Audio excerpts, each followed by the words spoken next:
Hi friends, welcome to Jaya's garden. ஒரு 2-3 கோவக்காய் வந்து கொஞ்சம் நல்ல மெச்சூர்டான மாதிரி கிடக்குது. ஸோ அதை பறிச்சிக்கலாம். எதுக்கு வந்து விடுவானே, நம்ம அப்படி விட்டோன்னு வச்சுக்கோங்களேன், அடுத்தடுத்து காய்கள் வந்து டிஸ்டர்ப் ஆகும். ரெண்டாவது ரொம்ப மெச்சூர்டானாலும் நல்லா இருக்காது. அதனால் எப்போவுமே இந்த மாதிரி ஸ்டேஜில் பறிச்சிருவேன். இது வந்து குட்டை கோவக்காய் தாங்க, பெருசெல்லாம் கிடையாது. பெருசு வந்து இப்போ தான் நம்ம வச்சுருக்கோம். பாருங்களேன், இந்த அளவுக்கு இதுதான் கரெக்டான ஸ்டேஜ். இந்த அளவுக்கு தான் நம்ம வீட்டில் வரும். பெருசு வைக்கணும்னு ஆசை, அதனால் அதையும் வாங்கி வச்சாச்சு.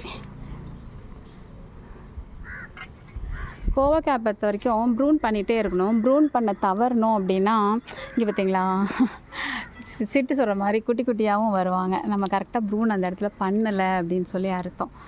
ஓகே, எவ்வளோ பண்ணியிருக்கேன்னு பார்த்துக்கோங்க.